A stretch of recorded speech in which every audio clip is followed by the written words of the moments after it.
नमस्कार दोस्तों, मैं राजू और द हिंदू टॉक्स में आप सभी का एक बार फिर से स्वागत है। आज का मैं ये अपना जो वीडियो है उसको एक प्रश्न के साथ शुरू करना चाहूंगा और वो प्रश्न ये है कि क्या भारतीय डेमोक्रेसी, भारतीय प्रजातंत्र, भारतीय लोकतंत्र मर चुका है या भारतीय लोकतंत्र अब एक बहुत ही मजबूत स्टेज में पहुंच चुका है, बहुत ही मैच्योर्ड लोकतंत्र हो चुका है। ये प्रश्न इसलिए मैं पूछ रहा हूं क्योंकि घटना ही कुछ ऐसी है।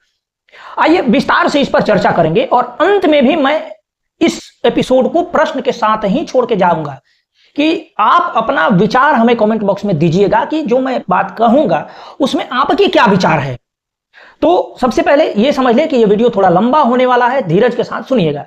देखिए, लोकतंत्र का तथाकथित जो पर्व है वो अभी पर्व मना है, उसमें इलेक्शंस हुए हैं, काउंटिंग हुए हैं, उसमें जो भी सांसद जीत करके आए हैं उनकी ओथ सेरेमनी हो गई, सबने अपना अपना शपथ ले लिया।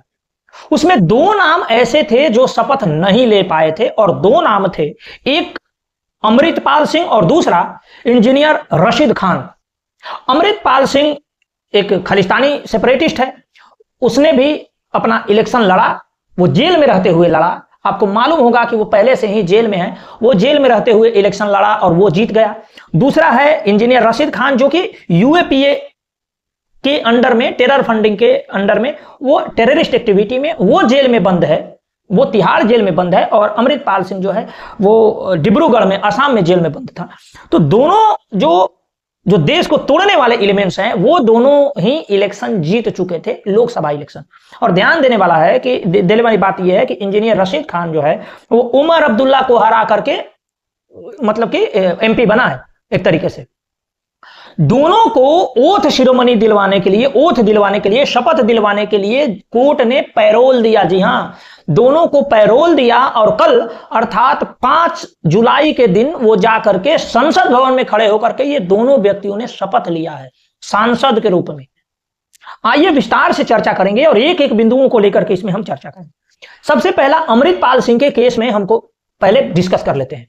अमृतपाल सिंह क्या है? वो खालिस्तानी सेपरेटिस्ट है और वो क्या है, उसकी आइडियोलॉजी क्या है, किस तरीके से अपनी बातों को रखता है, उसकी एक बानगी इंडिया टीवी के एक इंटरव्यू में आप सुन ही लीजिए। पहले आपकी नेशनैलिटी से, सिटीजनशिप से मैं अपने आप को भारत का नागरिक मानता हूं या नहीं मानता हूं, इस बात से मैं आपको इंडियन मानता हूं कि नहीं मानता हूं? नहीं मानता, मैं अपने आप को पंजाबी मानता हूं। पंजाबी मेरी एथनिसिटी भी है, पंजाबी मेरी नेशनलिटी भी हो सकती है। और जो आप ट्रैवल डॉक्यूमेंट की बात में आएंगे, मुझे पता है, पासपोर्ट ट्रैवल डॉक्यूमेंट पर नहीं जा रहा था। मैं पासपोर्ट ने कहा कि आपने आपको पंजाबी मानते हैं, पंजाब कहां? इंडिया में तो है पंजाब। पंजाब तो पाकिस्तान में भी है, तो फिर अपने आपको पाकिस्तानी तो नहीं कहते आप? नहीं, मैं वही बोल रहा हूँ ना, पंजाब को कैप्चर कर लिया गया दोनों साइड से। पाकिस्तान पंजाब चला गया, इधर पंजाब आ गया। पंजाब एक आइडेंटिटी है और Punjab identity doesn't require any other umbrella identity to define. अभी पंजाबी एक लैंग्वेज भी है, पंजाबी कल्चर भी है, पंजाबी फूड भी है। इंडिया कोई लैंग्वेज नहीं है, इंडिया कोई फूड नहीं है, इंडिया कोई कल्चर नहीं। लेकिन Punjabi language, Punjabi culture, Punjabi food, Punjabi religion, if you call Sikh Punjabi religion of born on land of Punjab, ये सब इंडिया में है या नहीं है? नहीं, इंडिया में तो, पाकिस्तान में भी वही मैं बोल रहा हूँ। तो फिर आप कैसे कहेंगे ये कि इंडिया का मसला है? इंडिया का मसला इसीलिए है क्योंकि सिख इंडिया में रहते हैं, पाकिस्तान में कितने सिख रहते हैं और उन सिखों का वहां कितना बुरा हाल किया जा रहा है, वो कितनी ताड़ना सह रहे हैं, वो आपको पता होगा। ही साइड पे ऐसा है। आप कंपेयर कर रहे हैं state of Indian Sikhs with state of Pakistani Sikh. मैं आपको कंपैरिजन में बता देता हूँ। आप अपने आप को इंडियन लॉ के आगे सबमिट भी करते हैं कि नहीं करते? आप इंडियन कॉन्स्टिट्यूशन को मानते हैं कि नहीं मानते? ये मैटर नहीं करता, मैं आपको बताता हूँ इसका। हमें एक बार स्पॉन्सर दे दें तो मेरे पास मैं आपको बताता हूँ। इंडियन कॉन्स्टिट्यूशन मेरी आइडेंटिटी में बिलीव करता है कि नहीं करता है, ये भी मैटर करता है ना। अगर जैसे इंडियन कॉन्स्टिट्यूशन से अपनी हर सिटीजन के लिए है। नहीं, इंडियन कॉन्स्टिट्यूशन से जो आर्टिकल 25B है, सिख्स जो है वो हिंदुइज्म की एक ब्रांच है, सिखी, और वो मेरी आइडेंटिटी को सिमिलर, क्योंकि गुरु सेज ना हम हिंदू ना मुसलमान। गुरु क्लियरली सेज दैट हम हिंदू भी नहीं है, मुसलमान भी नहीं है। तो इंडियन कॉन्स्टिट्यूशन जब मेरी आइडेंटिटी को मानता ही नहीं है तो ये तो मेरा फिर डेमोक्रेटिक राइट भी हो सकता है मैं उसमें बिलीव करूं या ना करूं। ये तो मेरी सेल्फ डिटर्मिनेशन हो सकती है ना कि मैं बिलीव करूं या ना करूं। डिटरमाइन कर लिया होगा ना कि आप मानते हैं या नहीं मानते? देखो, मैं इंडियन कॉन्स्टिट्यूशन को तब मानना शुरू करूंगा जब इंडियन कॉन्स्टिट्यूशन मुझे मानना शुरू कर दे। जैसा कि आपने इंटरव्यू में सुना कि कैसे वो अपने सवालों, अपने जवाबों से यह दिखाने की चेष्टा कर रहा है कि भारतीय सिख कम्युनिटी की जो आइडेंटिटी है वो भारत से बिलोंग नहीं करती, वो अलग एक आइडेंटिटी है और देश से, भारत से डिस्कनेक्ट होने की, भारत से सेपरेट होने की बातें स्पष्ट रूप से उसके इंटरव्यू में झलकती हैं। यही नहीं, अजनाला साहिब में एक दुर्घटना हुई थी, किसी के साथ मारपीट हुई थी, गोली बंदूक चली थी, उसमें यह व्यक्ति कन्विक्ट था। जब इसको पुलिस ने अरेस्ट किया तो अजनाला साहिब के वहां के पुलिस थाने पर पूरा भीड़ के द्वारा हमला किया गया और इसको वहां से छुड़वाया गया था। इसके साथ असला, गोली, बंदूक, सारी चीजें इसके पास से बरामद हो चुकी है और स्थिति ऐसी है कि इस व्यक्ति को पंजाब के किसी जेल में नहीं रखा गया है सिक्योरिटी पर्पज से, कि हो सकता है कि जेल को भी ये खालिस्तानी तोड़ करके उसको भगा करके ले जाए, इसलिए उसको ट्रांसफर करके आसाम के डिब्रूगढ़ जेल में रखा गया है। ये किस तरीके का एलिमेंट है आप अंदाजा लगा लीजिए। इस एलिमेंट के फेवर में बहुत सारे लोग हैं, तभी तो ये जेल में बंद है और जेल में बंद उस खालिस्तानी टेररिस्ट के लिए, खालिस्तानी सेपरेटिस्ट के लिए कितनी हमदर्दी है कि वो इलेक्शन में खड़ा होता है, इलेक्शन कमीशन कोई उसमें क्लेम नहीं लगाता कि भाई ये क्यों खड़ा हो रहा है। खड़ा होने के बाद वो जीत जाता है और जीतने के बाद फिर उसको संसद भवन में बुला करके उससे शपथ दिलवाई जाती है। अब ये बताइए कि ये जो बंदा था, ये वारिस पंजाब दे नामक एक संस्था भी चलाता है जो भारत से पंजाब को अलग करने की बातें करती रहती है। ये सारी बातें हैं, आर्म्स एक्ट भी उस पर लगा हुआ है। अब लूप होल कहां है, कैसे छूट गया, ये पैरोल इसको कैसे मिली? जुडिशियरी और जो यहां की कार्यपालिका और न्यायपालिका और ये मिल करके हमारे साथ क्या खेल कर रही है, ये बात समझने की आवश्यकता है। क्या भारत में मजाक चल रहा है डेमोक्रेसी के नाम पर?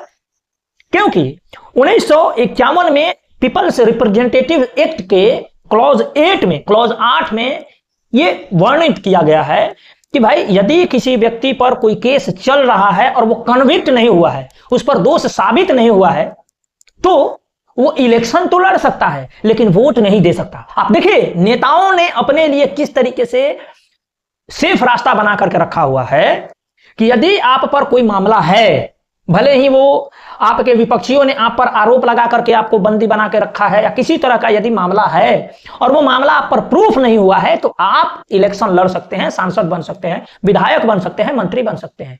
लेकिन आप पर यदि कोई फर्जी भी मामला दाखिल कर दिया गया और आप जेल में हैं, तो आप पर आरोप साबित हो या ना हो, आप वोट नहीं दे सकते। ये मजाक चल रहा है इस देश में और उसी का लाभ उठा करके ये सारा कांड हो रहा है। अब देखना यह है कि अमृतपाल सिंह 2023 से ही लगभग 1-1.5 साल हो गया इसको बंद हुए और इंजीनियर जो है उसको, इंजीनियर राशिद है, उस पर तो खैर बाद में आएंगे। अमृतपाल सिंह 1.5 साल से बंद है और अभी तक भारतीय जुडिशियरी ने उस पर आरोप साबित नहीं कर पाई। भारतीय जुडिशियरी उसको सजा नहीं दे पाई। क्या इसमें जो पुलिस प्रशासन है जिसने केस बनाया है, क्या केस इतना कमजोर बनाया गया है? क्या पंजाब की सरकार इस तरीके से खालिस्तानियों को अपील करने के लिए उस केस को कमजोर बनाई है, या केस उस तरीके से लड़ ही नहीं रही है और चाह रही है कि यह केस इसी तरीके से पेंडिंग रहे और ये खालिस्तानी सेपरेटिस्ट जो है उनको वोट देते रहे, उनके प्रति सिंपैथी जनरेट हो सके? ये हो रहा है क्या? ये जो जुडिशियरी और जो विधायिका के बीच की जो टशन है, या यूं कहें कि जो जुगलबंदी है, उस जुगलबंदी में टेररिस्टों को भी यहां के सांसद बनाया जाएगा। संभव होगा तो वो मंत्री बनेंगे, हो सके तो वो गृह मंत्री भी बनेंगे। ये मजाक चल रहा है इस देश में, हमारे साथ छल हो रहा है, स्पष्ट रूप से हमारे नजरों के सामने हो रहा है।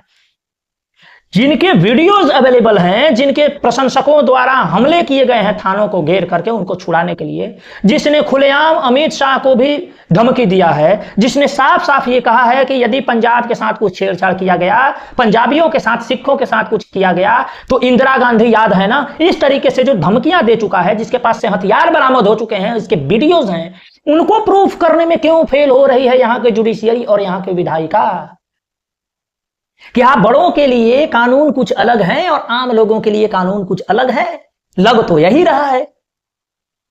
इनके लिए हमेशा से कोई ना कोई लूप होल होता है और जैसा कि मैंने पहले बताया कि यह संभव है कि इस तरीके के सेपरेटिज्म, इस तरीके के एक्टिविटी जो है और बढ़ेगी, क्योंकि कोई भी सेपरेटिस्ट लीडर आएगा और सेपरेशन की बात करके वो एक बहुत बड़ा लीडर बन जाएगा और जब पुलिस प्रशासन उसको अरेस्ट करके ले जाएगी, इनमें से भी यदि लगाएगी तो भी यदि विधायिका चाहेगी, न्यायपालिका चाहेगी तो उसकी इसको लटका कर झटका कर रखेगी और वो चाहेगा तो विधायक बन जाएगा, सांसद बन जाएगा, मंत्री बन जाएगा।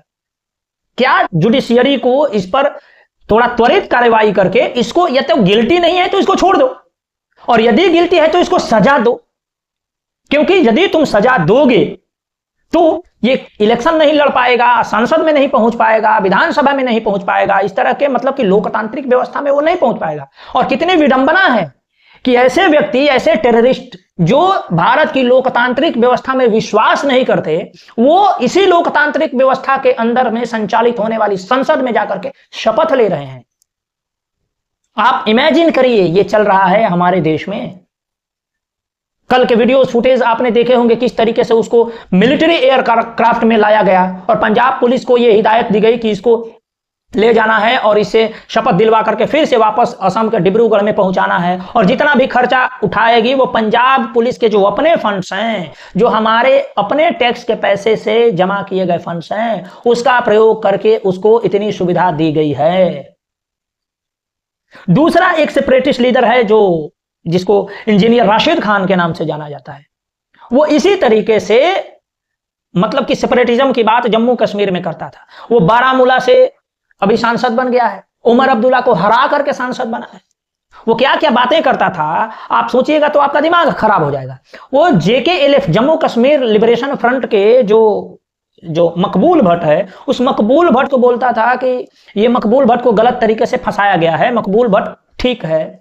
उसके बाद जो यासीन मलिक है उसका वो सपोर्ट करता है। जो जम्मू कश्मीर है उसको वो पाकिस्तान का हिस्सा मानता है बशर्ते भारत का हिस्सा। ऐसे सेपरेटिस्ट जो प्रीचर्स हैं, जो लोग हैं, उनको किस तरीके से इम्यून दिया गया और उन पर एक छोटा सा केस, केवल टेरर फंडिंग का केस लगा करके उसको जेल में रखा गया है 2016 से। इसी तरीके से यासीन मलिक को भी, जिसने 4 इंडियन एयरफोर्स के ऑफिसर्स की जान ली है, उसका रिकॉर्डेड सारा चीज डॉक्यूमेंटेड है, उस पर जानते हैं इस देश की तथाकथित जो सबसे मजबूत सरकार है उसने कौन सा केस लगाया है? टेरर फंडिंग का। उस पर टेररिस्ट एक्टिविटी का केस नहीं लगाया है, ना ना ना ना ना, टेरर फंडिंग का केस लगाया है और टेरर फंडिंग का केस लगा करके उसको जेल में रखा है। अब वो कितने दिन तक जेल में रहेगा ये भारत की सरकार डिसाइड करेगी। इसी तरीके से इस पर भी टेररिस्ट एक्टिविटी का, टेररिस्ट होने का कोई लेवल नहीं है, ये इसको टेरर में फंडिंग करने का इसको केवल आरोप है। ये क्या मजाक चल रहा है हमारे देश में? जो सीधे सीधे टेररिस्ट एक्टिविटी में शामिल है उस पर छोटे छोटे केस लगाए जा रहे हैं, क्योंकि वो मुसलमान है और क्योंकि ये सिख है। अगर कोई हिंदू होता तो उस पर इतनी धाराएं लगती कि आप सोच नहीं सकते। इसी देश के आसाराम बापू को, जो 85 साल का बुढ़ा व्यक्ति है, उस पर इन लोगों ने फर्जी केस लगा करके आज तक जेल में रखा हुआ है, उसको आज तक पैरोल नहीं मिली। लेकिन इन टेररिस्टों को ओथ लेने के लिए, संसद में जाने के लिए पैरोल मिल रही है हमारी जुडिशियरी द्वारा। ऐसे संचालित होगा भारत का महान लोकतंत्र। इसीलिए मैंने पहले ही बताया कि क्या भारतीय लोकतंत्र इतना कमजोर है कि कोई भी कुछ भी बात बोले, भारत को तोड़ने की बात बोले, एक पूरे के पूरे कम्युनिटी को किसी प्रदेश से समाप्त करने की बात बोले, किसी प्रदेश को भारत से अलग हो जाने की बात करें, कोई खड़ा होकर के अपनी एक आइडेंटिटी स्थापित करने की बात करें, लेकिन उसको भारत की सरकार और भारत की जो सिस्टम है, न्याय प्रणाली है, विधायिका है और जो भी सिस्टम है, वो सिस्टम पूरा का पूरा इम्यून प्रदान करेगी। उसको कुछ नहीं हो सकता। अगर वो जेल में भी जाएगा तो बाद में वो सांसद बनकर के मंत्री भी बन सकता है। क्या ये चलता रहेगा? या भारत का लोकतंत्र, तथाकथित लोकतंत्र इतना मजबूत हो गया है? ध्यान रखिए, मैंने तथाकथित इसलिए बोला क्योंकि संभव है कि आगे आने वाले दिनों में यहां के सरकार में लश्कर तोयबा और हिजबुल मुजाहिदीन के लोग शामिल हो सकता है कि खालिस्तानी लोग यहां के बड़े बड़े मंत्री विदेश मंत्रालय में बैठे हो, होम मिनिस्ट्री में बैठे हो। यह संभव है। यदि इस तरह की कार्यवाहियां चलेंगी तो यह संभव है। ये आपको भले ही सटायर लग रहा हो, लेकिन ये संभव है। तो ये सब चल रहा है हमारे देश में और हम भोले भाले लोगों को ये बताया जा रहा है कि भारत का लोकतंत्र है, लोकतंत्र अमर होना चाहिए। क्या भारत का लोकतंत्र इतना लोकतांत्रिक हो गया है कि कोई भी कुछ भी बात बोले और उसको पूरी तरीके से इम्यूनिटी मिलनी चाहिए? क्या इस घटना के बाद में और इस तरीके से तथाकथित जो टुटपुंजिए लीडर हैं वो पैदा नहीं होंगे? क्या भारत को तोड़ने की बात करते हैं, इस देश की संस्कृति को बर्बाद करने की बात करते हैं, इस देश में एक अपनी अलग आइडेंटिटी स्थापित कर अपने आप को अलग देश, अलग राज्य स्थापित करने की मांग करते हैं, वैसे लोगों को भी इस देश में के लोकतंत्र में, इस देश के संसद में स्थान मिलना क्या दर्शाता है? देश किस तरफ जा रहा है? ये मैं सवाल आप पर छोड़ता हूं कि आप इस पूरे इंसिडेंट्स को किस नजरिए से देखते हैं, क्योंकि मैं जहां से देख रहा हूं ये बहुत ही एक खतरनाक ट्रेंड स्थापित होगा। इतना बड़ा सेपरेटिस्ट लीडर जो पूरा दुनिया में जिसके बारे में चर्चा हुई, जिसने खुलेआम हथियारों को लहराते हुए लोगों पर, पुलिस पर अटैक्स किए, जिसके पास से बहुत सारे हथियार बरामद हुए, वो इस देश के संसद तक पहुंच जाता है। उसको जुडिशियरी पिछले 1-1.25 साल में कुछ साबित नहीं कर पाई। कुछ भी यहां की कार्यपालिका और विधायिका ने कुछ नहीं किया। वो इसी तरीके से जेल में बंद है। संभव है कि कोई पार्टी ऐसी आए जो उसके ऊपर से सारे केसेस वापस ले ले और उसको अपनी पार्टी का हिस्सा बना ले और बना करके उसको मंत्री पद दे दे। इस हिसाब से जैसा कि मैंने कहा कि लश्कर-ए-तोयबा, हिजबुल मुजाहिदीन और बाकी जितने भी फ्रंट हैं जम्मू कश्मीर में और जितने भी नक्सलवादी फ्रंट हैं, उनको भी तब इस तरीके की सुविधाएं देनी चाहिए। सबको दो। मतलब क्या चल रहा है, मैं वही तो पूछ रहा हूं और वही सवाल आपसे भी पूछ रहा हूं कि आप इस मुद्दे को किस नजरिए से देखते हैं। आप अपना विचार हमें कमेंट बॉक्स में अवश्य लिखिएगा। आपका बहुत बहुत आभार। नमस्कार।